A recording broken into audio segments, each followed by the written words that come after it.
Hello. I hope you are sitting in the Science and STEM and Coding program, and if not, you can stay here if you choose, or you may go to a different one. Doesn't matter, no hard feelings here. But this is a little tutorial and some suggestions that you can do regarding the topics of those choices. So Science and STEM I'm going to focus on first, and I do want to remind you one of your objectives was to learn a little bit more about the ACSD Tech website. So what we're going to do today on this document that has been shared to you just recently, you'll notice there's Science and STEM webpage on the Tech Resource page website. I'm going to redirect there, and you'll notice there's many resources on here. And I will be honest, this is not my strong suit regarding science, but I do want to point out a few. I just want to mention them, and you can go ahead and check them out. Sponge Lab, EdHeads, Brain Pop, Science Monster, and so on. One I do want to point out that is on this page as well is this one that Stacy found. It is the Natural Museum of Natural History. It is a cool way to create your own field book, do your own activity. It's got lots of information on here. You can check it out if you want. This is one I'd definitely take a minute of your time if you want. But again, it has some cool ideas on here. When you think of STEM, though, I do want to mention STEM is not, obviously, it's technology and engineering and math. But check out the math website too. There's a math link on here if you want. Click on math, and you'll see there's some really cool tools regarding math as well. So definitely check some of those out. See if you like them, if that's something you're looking for. If you find a cool website too, pass it on and we'll add it on here as well. So that kind of ties together. So I'm going to go back here and make sure I've mentioned everything. But there's some cool ones, and I will end up with newsletter at the end here.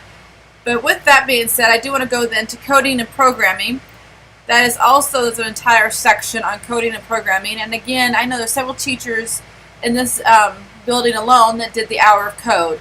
Stacy and I and Roger all worked hard on this, and we were very pleased of the awesome response. And you can see some of the great examples that we saw at the week of hour of code. So again, kudos to all of you who took the initiative on to do that. With coding and programming, here are some cool websites that you can check out and see. I do want to mention Tinker is one that we played with at the 3rd grade level, and it worked really good. I believe it's all the way through 12. I need to double check on that. If not, it definitely goes through 8th grade. So check out Tinker. That's a good one. Also, I know many of you use Scratch. That's another one that you can use. Don't forget that Khan Academy actually has its own section for computer programming that lets them go through different levels and stages. But most of all, I want to mention code.org. Stacy and I were very excited. We were able to attend a session last week regarding code.org, and they're putting a lot of money on coding and making people excited about coding and making it something that they learn. It was really generally focused on K through 5, but some of the concepts that you can use at K through 5 can be used at any level. Also, you'll notice there's a book in your classroom that you can definitely take a minute to look at, and you can kind of see that it is a free curriculum through K through 5 for coding. You can take some of those ideas, feel free to make copies and use some of those ideas, especially the unplugged ideas. Now, what I mean by unplugged means obviously you're not plugged into a computer to learn coding. And we did some really cool activities in that class last week regarding unplugged activities to get the concept. And a lot of those concepts are really cool for them to understand outside the computer. You might be really surprised that some of your students will really excel in coding that they might not excel in your daily work. And don't forget, there's a lot of standards that go with coding. So don't think it doesn't hit your standards. That's incorrect. Totally incorrect. So I do want to point out, you can go ahead and I would create an account. I strongly recommend that you create an account with code.org. Click on Teach. And you'll notice then it has different grade levels. Obviously, I'm going to focus on middle school. I'm going to click on Science just because I pretend I know. But there's a lot of information on here regarding coding and that particular thing.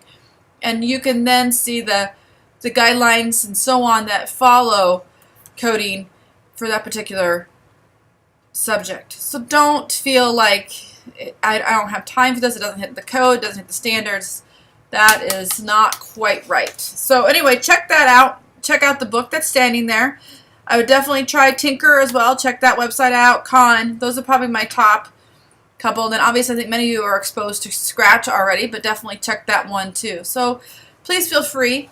Last but not least, but some of you for science and so on, you might struggle finding articles that do not fit maybe your science current events or engineering events.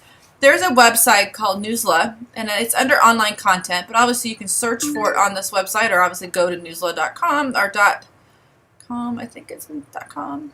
Where is it at? There it is. There it is, newsla.com. And inside this website is really current events, but the beauty of it, it lets you change the reading level. So feel free, you can see there's all different kinds of articles that you can change the reading level for. So that might help your different types of students. So I think I've hit enough, and you're going to have to play, and hopefully you find some really cool stuff that you can share at the end. Thank you.